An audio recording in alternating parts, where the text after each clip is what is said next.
John Hurt that says, "We are all just passing time and occupy our chair very briefly." But in reality, that chair is a metaphor for a position or something that you do. You've occupied that chair for 24 years. Do you know where 24 years ranks on that wall out there of trustees that have served Plain Township? Since 1890. You are the second longest serving trustee since 1890.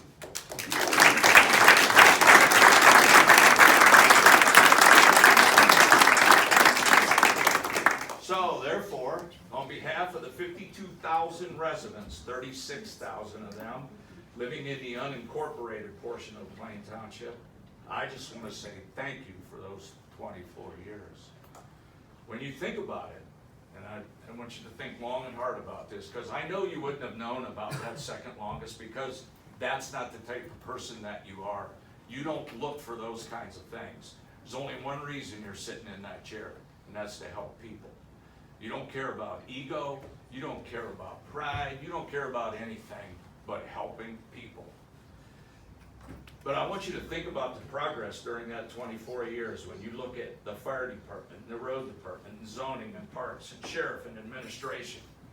Think about where you started, and that we have a previous serving trustee here as well. And when I speak, I'm not only speaking to you personally, but I'm speaking to past boards as well, because you can't do it alone, but you did it for 24 years. That's a long time. Think about where all those things have progressed from there.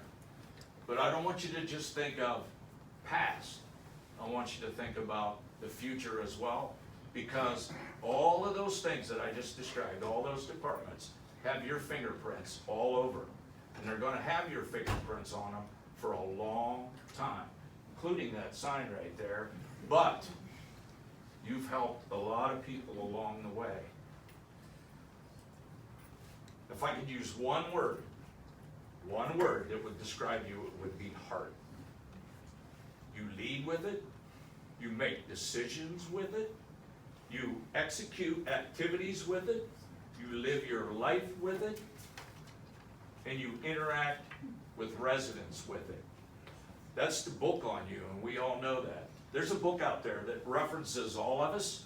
Yours is heart, because everything that you do, you want to help that citizen, including, what some of you might not know, including to the very day that you're going to leave here, you're worried about them citizens. Because here's what you said to me. I have 3 issues I'm working on, and I'm afraid they might not get resolved before I leave here. Would you be willing to work with these people if I have them call you? And what did I tell you? Absolutely I would. But here's a guy knowing that you're going to leave on December 31st and you're still worried about those citizens even after you leave. That's pretty unselfish, I would think. As a personal note, you gave me a chance. Not once, but twice. As did the board that you served on. It was my lifelong dream to be a fire chief.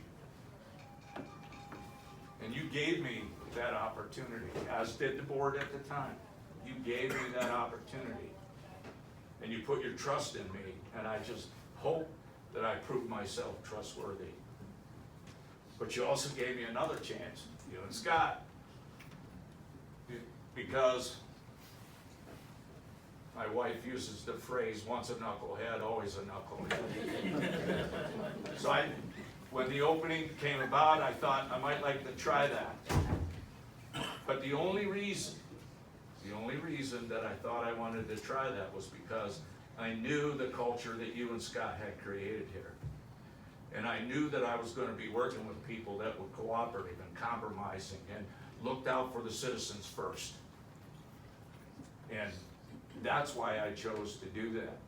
And lo and behold, you gave me that opportunity, you gave me that chance. Those 2 chances, myself and my family will never forget. I wish you the best of luck. It's been an absolute honor to work for you and with you. I wish you the best of luck for you and your family, and don't think for 1 minute that if I'm having trouble or I have a question, I'm not gonna be calling you.